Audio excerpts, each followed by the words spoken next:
Ladies and gentlemen, gather close, if you will, and let your spirits sync with the rhythm of a tale told not just in words, but in the vibrant hues of a Korean anime opening. This is the saga of a soul who dared to dream in a world of scrolling timelines and flickering screens, the complete life story of Yoo Jinho. Our story begins not with a bang, but with the quiet, determined glow of a young boy's eyes, reflecting the dazzling colors of a manhwa page. In a small, cozy room lit by the Seoul city lights, young Jinho was not just a spectator, he was a vessel. With every panel of the god of high school's dynamic action and every heartfelt moment in a true beauty scene, a dream was forged within him, a dream to create worlds of his own. To understand the legend, we must first visit the humble, glowing chamber where every great saga is born. For Yoo Jinho, this was not a hidden dojo or a magical academy, but a small bedroom on the 12th floor of a bustling Seoul apartment complex, its window a frame for a city that pulsed like a living circuit board. Here, our young protagonist was not yet a hero, he was a vessel, quiet and observant, his world a monochrome sketch of school routines and quiet evenings. The transformation began with a single, cataclysmic encounter. It was a rainy afternoon, the kind where the world outside blurs into watercolor grays. Seeking shelter in a local bookstore, a splash of vibrant color caught his eye, the cover of a manhwa volume for Tower of God. It wasn't like the other comics he'd seen. The art was dynamic, the characters' eyes held a universe of determination and mystery. With a curiosity that felt like fate, he opened it. And in that moment, the static of his world dissolved into a symphony. He wasn't just reading about Bam's Ascent, he was feeling the cold, immense stone of the tower, the dizzying height of each floor, the profound bonds of camaraderie and the sting of betrayal. This wasn't mere entertainment, it was a portal. The black and white lines of his own reality were suddenly flooded with the impossible golds, electric blues, and deep violets of a universe born from pure imagination. He spent his entire allowance on that first volume, and the journey home was not through rain-drenched streets, but through the echoing chambers of a divine and treacherous tower. This was the spark. The ember was lit, but a single spark can start a wildfire. Soon, he was devouring the kinetic, martial arts-powered chaos of the god of high school. He'd sit in class, his fingers subtly tracing the impossible, fluid fight choreography in the margin of his notebook, each jab and kick a rebellion against the stillness of a math equation. He then discovered the stunning, emotional landscapes of a silent voice and the poignant drama of true beauty.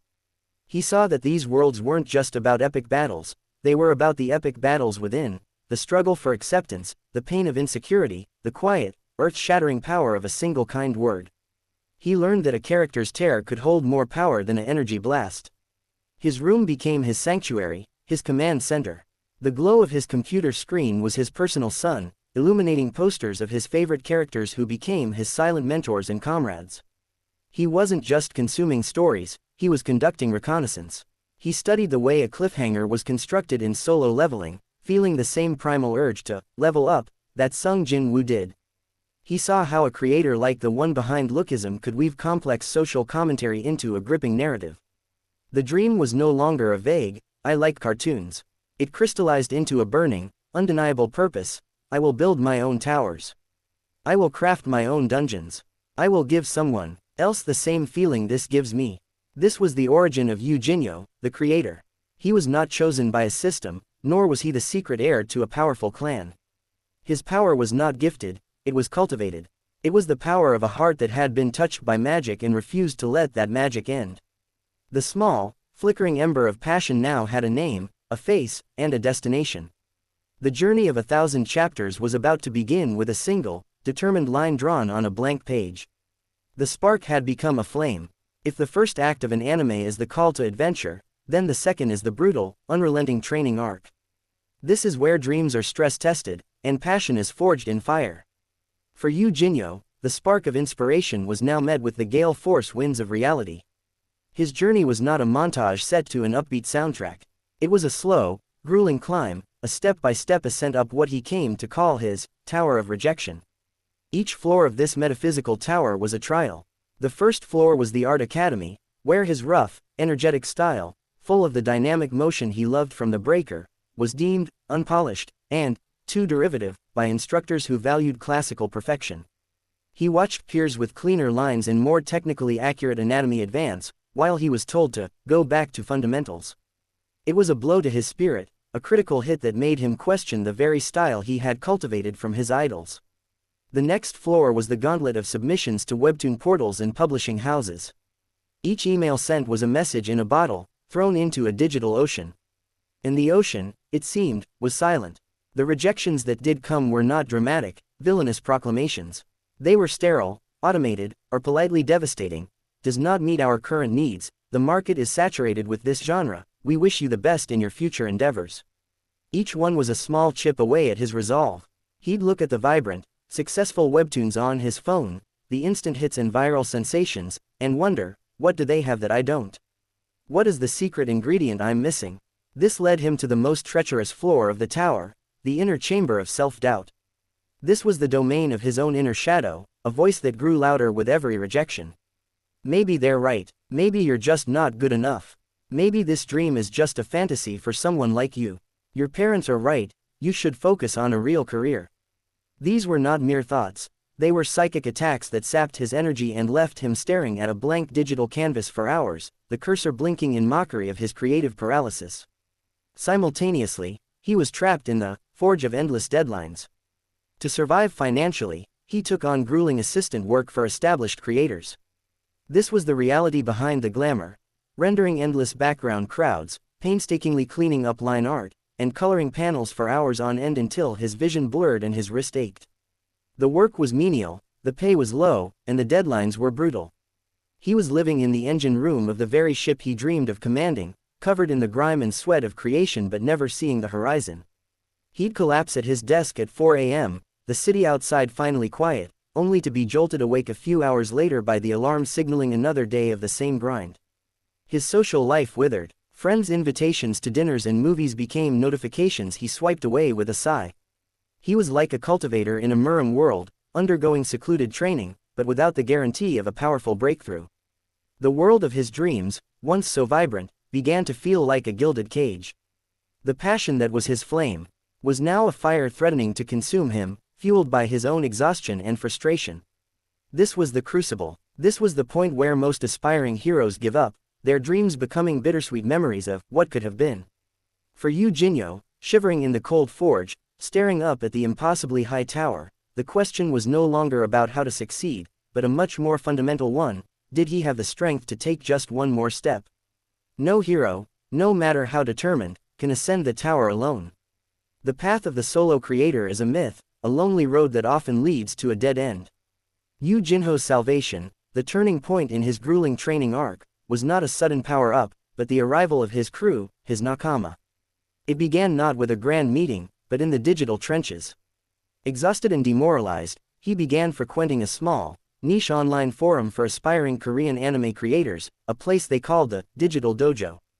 It was here he met his first comrade in arms, a fiery and brilliant colorist named Chai.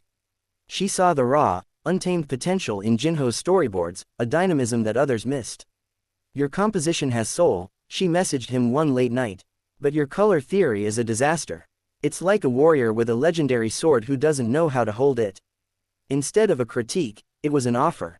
She became his strategist, teaching him how color palettes could evoke emotion, how a shift from warm sunset oranges to cold, clinical blues could tell a story without a single word. Then came Min Jun, a quiet, hulking presence in the real world who was a virtuoso of background art. They met at a cramped, underground comic market, where Jinho was admiring Min Jun's stunningly detailed renderings of Seoul's alleyways and neon-drenched districts.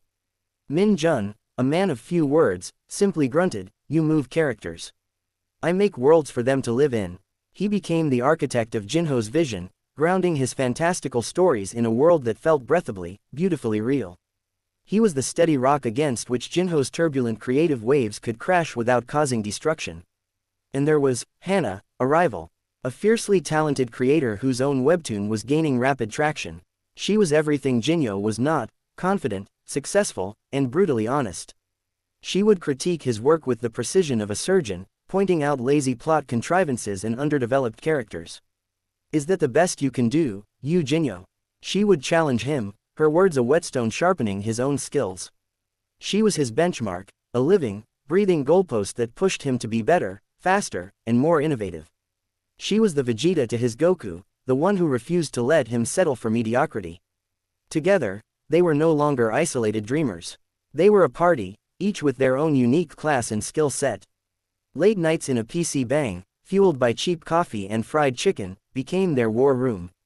They huddled around a single screen, Chai debating color choices with passionate intensity, Min Jun silently fixing perspective errors, and Hannah tearing apart a story arc only to help him rebuild it stronger. In these moments, the Tower of Rejection became a cooperative dungeon they were raiding together. The Forge of Endless Deadlines became a shared training ground where they sharpened each other's blades. The solitary struggle had become a united front. Jinho learned that his greatest strength wasn't his initial spark or his stubborn will, but his ability to connect, to trust, and to fight alongside others who shared his impossible dream. The hero had found his party, and the real adventure was finally beginning. The climax of a great saga is not always a final, earth-shattering battle against a Dark Lord. Sometimes, the most profound victory is a quiet one, witnessed not by cheering crowds in a stadium, but by the soft glow of a million individual screens. For Yoo Jinho, the culmination of his journey was the release of his life's work, the Webtoon series, Echoes of the Seoul-Soul. This was not merely a publication, it was a convergence. Every rejected submission, every sleepless night rendered in Min Jun's breathtaking cityscapes, every emotional beat heightened by Chai's masterful color palette, and every plot hole mercilessly sealed by Hannah's sharp critiques, it all coalesced into this single, flowing digital tapestry. The first chapter launched not with a marketing roar, but with the hopeful whisper of a creator posting his heart onto the internet. And then, the world answered. The comments began to pour in. Not the sterile, polite acknowledgments of the past, but real, visceral reactions. Readers wrote, "The fight scene in Chapter 3 felt like I was reading The God of High School, but the character's emotional struggle hit me like a silent voice." Another commented, "I've walked that exact street Min Jun drew. You made my ordinary world feel magical." They formed theories, they shared their favorite panels, they saw themselves in the hero's journey of self-doubt and perseverance. They weren't just consuming content, they were connecting with a soul. This was the legacy. It wasn't measured in view counts or revenue, but in the spark he ignited in others. A post from an aspiring artist went viral within the fandom, a side-by-side comparison. On one side, a rough, early sketch of Jinho's that the artist had found on an old forum. On the other, their own stunning professional-grade illustration, captioned, "Years ago, I saw Yoo Jinho's early work and his story of struggle. He didn't know it, but his persistence gave me permission to have my own. Thank you for not giving up." Jinho had become the very thing that had once saved him, a beacon. He had climbed his tower not to stand alone at the peak, but to lower a rope for those who followed. His legacy was not a finished story, but an ongoing one. He had proven that the ultimate power in the world of Korean anime wasn't a flawless artistic technique or a perfectly optimized algorithm, it was raw, unyielding, human passion. He had forged his name not in steel or stone, but in the shared experience of everyone who read his work and felt that familiar, thrilling spark, the spark to dream their own worlds into existence. The cycle was now complete.